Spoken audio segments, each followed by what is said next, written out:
I'm Sharon Winsmith, a tax attorney, active investor, and your go-to resource for proven investment and tax planning strategies. In this video, we're going to talk about 7 dumb things that I really wish people would stop saying about finances and investing. So this video is meant to be fun. I know a lot of people get really mad about things I say in my videos. It can be very triggering to people who disagree with me, but this is my opinion. This is the way I think about money and investing, and this is the way that every smart person that I've ever met or studied thinks about it. So if you hold on to any of these 7 outdated ways of thinking, it's very important that you understand this could be what holds you back from ever being financially free. Also, financial freedom is just as much a mental state as it is how much money you have. I know a lot of people who have a ton of money, but they are not what I would consider financially free because they're terrified all the time that they could lose it. They don't understand how to invest or how to think about risk, and they're just constantly watching the news and scared that the market's going to tank and they're going to lose every dime that they have. So it's important you understand that financial freedom is just as much a mental state as it is a factor of how much money you have. So with that said, I just want to dive into, 7 things that really drive me crazy when people say this when it comes to investing. And these are just 7 things I really wish people would stop saying, because as I mentioned before, if you believe these things, if you follow this logic, then you're just you're holding yourself back. There's just no other way to say it. So with that said, let's start with I think this one's probably the easiest that most of us are going to agree on. This is probably the most outdated thing. My home is my largest asset. So I think the vast majority of the population understands that that's not the case, or at least people watching, finance videos on YouTube. Nobody under the age of 100 really thinks this way anymore, I hope. Your home is not an asset. It is a liability. So this was really the kind of stuff that like our grandparents were thinking. It was, go out, get a job, put a down payment on a home as quick as possible, pay off that mortgage as quick as possible. And, the best day of your life is when you pay down that mortgage and you own your house outright. So these are really, if you still think that way, then you really need to do a lot of work, right? Because this is really finance 101 stuff. Your home is not an asset, it is a liability. And I know the vast majority of people are going to buy a home at some point. I may even break down and buy a home at some point in New York. I know it sounds crazy, but I've always thought about maybe one day I would own a brownstone in New York City.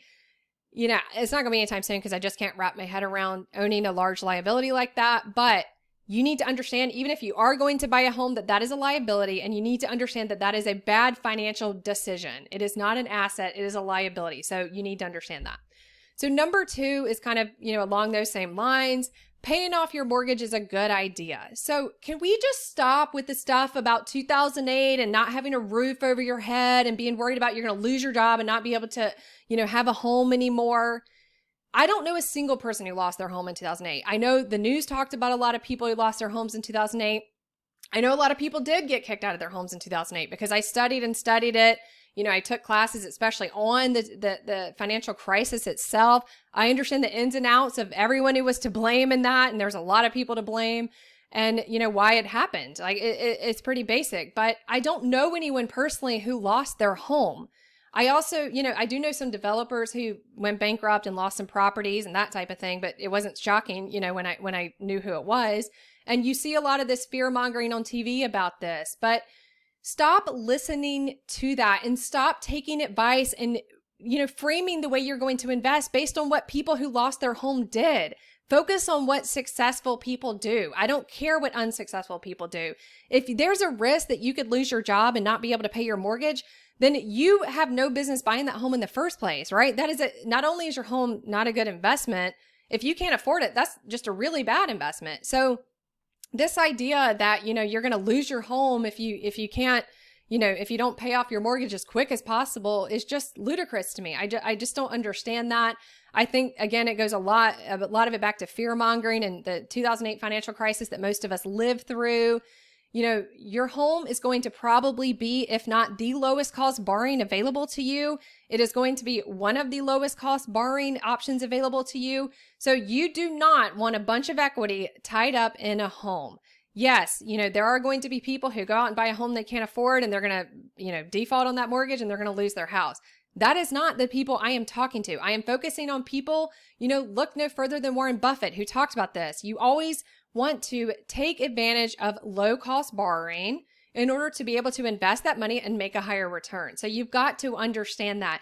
Don't focus on the people who weren't successful during 2008. Focus on the people who were, who survived that, who survived, other financial crises.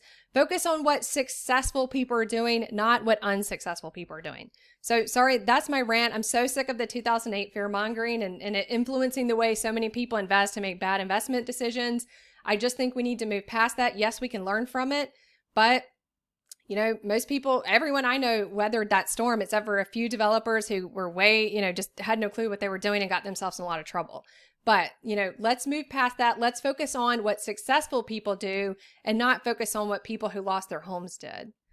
So the third one is, again, this is a lot of these concepts kind of piggyback after each other are the same, but paying interest is throwing money away. I hear this all the time. It's like people talk about the buy, borrow, die tax rate and they say, well, you've got to pay interest. Well, yeah, duh. That's the way it works when you take out a loan. But if I can make more money than the interest I'm paying, then in most cases, that's going to be a good idea. That just, it just defies logic that you think paying for something like the ability to access, money, that, borrowing capacity is throwing money away. It just makes absolutely no sense. I think the problem is that people are so stuck on credit card debt. Yes, credit card debt has ruined a lot of people's lives, but you know what I'm not doing? I'm not studying the habits of people who have a bunch of credit card debt. I have never in my life had credit card debt. I know there's people, I'm not judging people who do. I was very fortunate to have a very financially responsible parents who taught me, a lot of financial responsibility early in life. But, again, I'm not focusing on bad people who make bad financial decisions. Credit card debt is very bad. I think we all know that. I think most people who have credit card debt know that. But that is not what we're talking about when we're talking about SB locks, when we're talking about buy, borrow, die, when we're talking about borrowing against your house and not keeping a lot of equity in your house so that you can invest money that's making significantly higher returns than the interest cost. So the idea that you're just throwing money away with paying interest is ridiculous. If you can borrow at 4% and make 10% on a post-tax basis, for example, you would do that all day long. Like, it just makes sense that people don't understand that. That's just kind of, nobody is out there saying that don't use smart debt, in a way to build wealth. Nobody who knows what they're doing is saying don't use debt smartly in a way, to build wealth more efficiently. So if you're someone who thinks all debt is just bad and you should stay away from it, yes, there are people who have been successful without using debt. But if you want to get to financial freedom early in life, in your 30s and 40s, if you think you're going to do that without having an uber successful business that you start or by using forms of good debt, then, I don't know what to tell you. Like, it's just really hard to do that. You want to build wealth efficiently so that you can get to these milestones earlier in your life and have more freedom. So number 4, again, a lot of these are kind of the same, but people always say this comment all the time when I talk about like buy, borrow, die and not paying down your house. People get really, really upset about when you talk about like how it's such a bad financial decision to pay off your mortgage. They say people like you are the reason that banks make so much money. So I've got this, banker sitting on this big pile of cash, throwing it around because I think that's what those people are sitting there picturing in their head, these fat cats that are making all this money off of me. And, they really pulled one over on us because they, made so much money off us borrowing from them. So again, I think you guys know how I feel about this at this point. Who cares what the bank makes? I don't understand that. If I said, give me $5 and I'll give you 10, you would do that all day long. So it just doesn't make sense that there's people focusing on the fact that they had to give $5 instead of focusing on the fact that they got 10 back. It just kind of defies logic when you really think about it. And I think there's just a lot of, psychology and emotions that come into play here. But you pay for anything of value. You pay for good tax advice. You pay for, a good book. You pay to go to the doctor to have good health. So why wouldn't you pay to borrow money? I just don't understand that. Who cares if the banks are loaded and, they provided, I'm very thankful for banks because they've allowed me to build a lot more wealth by being able to borrow at low cost and, borrowing against things like real estate, things like my stock portfolio through SB locks, things like that have allowed me to just grow my wealth in a way I never would have been able to do without that. So yes, the bank does deserve some sort of payment for that. So I just don't understand why we get so mad about banks. I'm very anti the big banks. I think a lot of the Wall Street banks are very corrupt for a number of reasons, as been proven by, a lot of things they've been caught doing. But I just don't care. I don't focus on what other people make. I'm focused on myself and what's in my pocket and what can help me get to my goals. So that's, again, these are all kind of the same line of thinking around, paying banks, paying interest, and that being a waste of money. And that is just, I really can't stress how much I think that's going to hold you back if you have those types of thoughts. So moving on to something a little bit different is this thought around markets, so that you can time markets. I wish I had $1 for every person who has told me, oh, you can time markets and you can do options and all these things, and, and short stocks to make more money, and, sell before there's going to be some recession.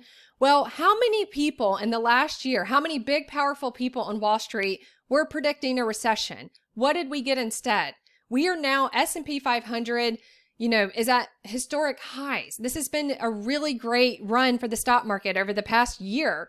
So if I listened to everybody in the business, I would have sold all my stocks, paid a bunch of tax, and then missed out on some of the best growth in our lifetime. So, it just doesn't make a lot of sense that people still think you can time markets. I don't know how many really successful, uber intelligent investors, from Warren Buffett to just anyone you can name out there who's been, really successful on a long-term basis and really at least smartly understands, markets and how they work. They're never going to tell you can time markets. Nobody says that.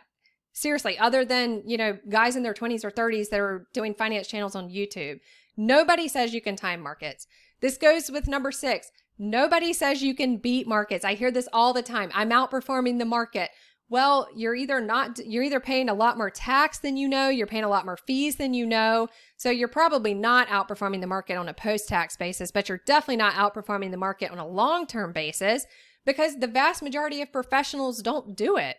So if you can successfully outperform the market on a long-term basis, then I look forward to seeing your next hedge fund, because you're going to be uber successful if that's the case, given that more than 96% of professionals don't outperform the market on a long-term basis. So it must be that everyone that's told me they could is in that 4% and should start the next mutual fund or hedge fund, because you cannot time markets and you generally cannot outperform the market on a long-term basis. Look at how Berkshire Hathaway's been doing the last few years, the last 10 years, or for example. So even the best in the business, Warren Buffett, has had issues doing that throughout long-term. And are you going to want to own Berkshire Hathaway, 20, 30 years from now? I never wanted to own it, and I definitely don't want to own it then when Warren Buffett's no longer there. So you cannot beat the market on a long-term basis. And if you do try to do that, and you're basically betting, right? You might as well just go to Vegas at that point, because it's very unlikely, and all the statistics and all the history and all the data and all the really uber smart people in the space are not really going, or against you on that. So this idea that I can time and beat markets, when it comes to the stock market, it just doesn't make any sense to me.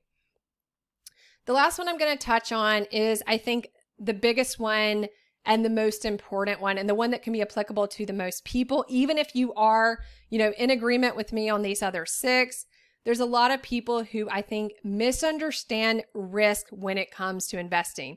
There are a lot of people who say that's too risky. So just a quick story. When I went and started my first business, I can't tell you the number of people, from my dad to pretty much most people I encountered who weren't themselves business owners, told me that's too risky. I walked away from, a stable job in corporate America in New York City, working with very large clients, to starting my own business. There are people who told me that was too risky. So I know all the statistics about, the percentage of businesses that fail in the first year. And yeah, I was a little nervous about that. I thought, yikes, that looks really bad. It looks like the odds are really against me. So then I went to a business conference where it was for new business owners who were in the same boat I was, where they had never owned a business before and were starting a business. And I realized that every single person in that room's business idea was going to fail. And I'm not trying to sound conceited. I'm not trying to sound like I was smarter than them. I had researched, I had studied and studied and studied everything about this before I started my business. So I was not coming into it blind. While I had not been a business owner, that was the only experience I didn't have. I studied everything else about it. I used to be the advisor to these business owners that I was trying to become. And the minute I was in that room with those other people and they started talking about their businesses, I knew every single one of them would fail. They either had a ludicrous business idea that just didn't make any sense and there was no need for that and just would never, ever be a viable thing that would ever make you a decent amount of money. Or in most cases, they had no clue what they were doing on the tax and legal side. They didn't even understand balance sheets and P&L statements. And also in a lot of cases, they just didn't have the money, right? They didn't have enough capital to either invest in that business to grow it and start it, or to pay for their life while they're not making money, right? Because if you're not working and you're just focused on your business, it's going to be a while before you make some money. So, if I had listened to those statistics, if I'd listened to every single person who wasn't a business owner tell me it was too risky, I would have thought so. And I did think starting my business was risky. I just wanted to do it. I was just willing to take the risk, but it wasn't risky because I was well ready. I studied, I read, I prepared. I was ready to be a business owner and I had a good idea, right? Like I thought about it. I talked to a lot of people. I paid for business coaches and mentors before I did it to test that idea. And, that's why it worked. I just was ready and it just made sense. So you can prepare yourself, you can study, you can be educated, and it takes away the risk. So it's like you give a public speech. The more and more you prep for that speech, the less nervous you're going to be when it comes time to give that speech. So I know it's long story short that, people think about investing, they pass up on a lot of things because they don't understand risk. Lots of times risk can be you just don't know enough about what you're doing. There can be the best investment in the world, but if you don't understand it and know what you're doing, it can be a really bad investment for you. Just because I invest in it doesn't mean that you should invest in it. But we got to stop thinking about risk in an outdated, unhelpful way. The idea that it's risky to have a large mortgage on your house is just crazy to me. When the way I would think about it is that what's risky is all the money you're leaving on the table by paying and having all this equity tied up in a liability when you can borrow at 3 or 4% in a low interest rate environment and invest it in ways that I make 20% plus on average most years. So why on earth, would I think that it's risky to pay off that debt when I'm making so much more money by being able to borrow against that thing? It just doesn't make sense. And so I think, if you don't understand risk properly, or if you just don't know what you're doing, you're not willing to invest the time. I would never own a house or an asset and then borrow against it if I was worried about, something happening, not being able to pay it off. So, you really have to think about these things. You have to reassess the way you think about risk.